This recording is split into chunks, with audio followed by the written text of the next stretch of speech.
Welcome to the Fatherhood Fitness Podcast. I'm your host, Anthony Pluff. Each week, we will cover various topics that dads struggle with in their fitness journey.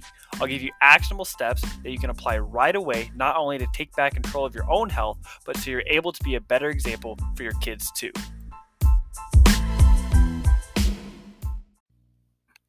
All right, so we are just over a week into 2023. And to be honest, many of your New Year's resolutions are probably way off track or they're not going as planned. And this is normal. And a lot of times it's because the way we perceive them, the way we think we're going to be different. And to be honest, we're the same exact people as we were a couple weeks ago. That week between Christmas and New Year's, when we're setting our New Year's resolutions, you're the same exact person today. But you don't have to be, and that's the great news. Is a lot of times we have ideas and we build them up, and great ideas are worthless if we don't take action towards them. When we think about working out, when we think about making changes in our life, we get this dopamine hit. Now that we start to feel good about ourselves, about all the things that we're going to do. And to be honest, a lot of times that's enough to satisfy people where they continue to think about what they're going to do, that it's enough that they don't actually take the actions on the things that they say they're going to do. And so if you think about working out, you already start to feel better. I'm going to work out after work tomorrow. We start to feel better about ourselves already without actually doing the thing we said we were going to do. And so when people build these things up, when they push things up, I'm going to start Monday, I'm going to start next month, I'm going to start when this or that happens. We get this dopamine hit like we actually did something and we haven't done anything at all. And this prevents people from, starting on January 1st. This year, January 1st happened on a weekend. So, Monday morning comes, you're not really wanting to go to the gym. Oh, I'll push it off till Tuesday. All of a sudden, it's Friday. All of a sudden, it's next Monday. And we haven't done anything because we built it up. And so instead of waiting until things slow down, until Monday, until next month, do it right now. Instead of getting back on track tomorrow, get back on track your next meal.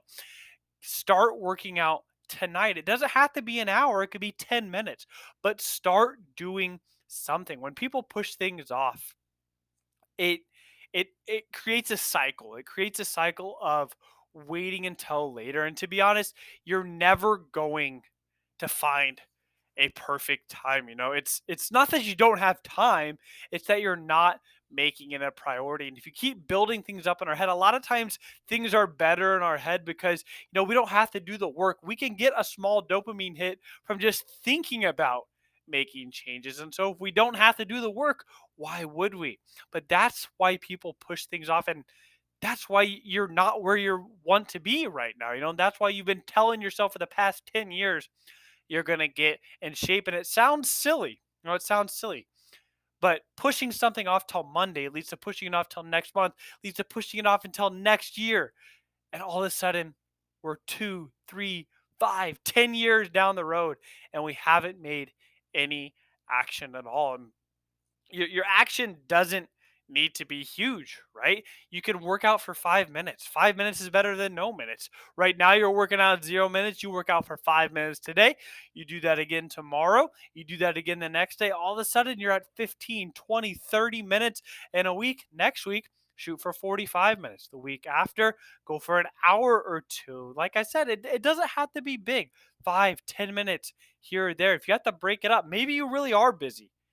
Maybe you have this packed schedule where you can't get things done. And so do a little bit in the morning. If you have an hour-long workout, you can't find an hour, do 10 minutes in the morning. Maybe do 5 minutes over lunch. Do 15 minutes when you get home, another 10 to 15 minutes in the evening after your kids go to bed. You don't have to do it all at once. You can break it up. But if you want to start making changes, you have to take action. You can't keep waiting for things to slow down, or you're going to keep pushing it off. And the longer you wait, the harder it is to get started, the more frustrated and difficult it's going to be. So each day, what I want you to do is I want you to write down three things that you're going to do and then do them. Maybe that's walk 5,000 steps. Maybe that's plan one meal. Maybe that's drink an extra glass of water. But whatever it is, I want you to write down 3 things that are important for you. You're going to do those, and then you're going to do the same thing tomorrow, and you're going to continue to build off of these small wins. And so if you're only working out for 5 minutes, write that down and then accomplish that goal.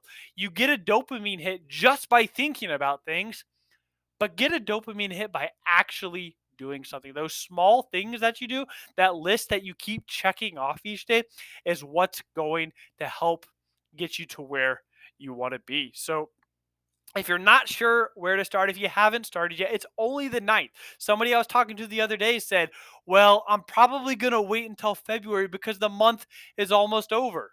When they told me that, it was January 4th. January 4th. And they had already given up. They had already given up on their January goals. So take action. Start where you are. We have this arbitrary timekeeping system, right? We have months, we have days, we have weeks, and it's great. It is great to want to start fresh, but that's probably the reason why you haven't gotten to where you want to be right now, because you keep waiting for the perfect time. So start now, take action, have a plan, execute that plan, and then continue to do that every day. That concludes this episode of the Fatherhood Fitness Podcast. Thank you for those of you who took time out of your busy schedules to listen. If you have any questions or comments or an idea for a topic for a future episode, please feel free to reach out, and I'd love to hear from you.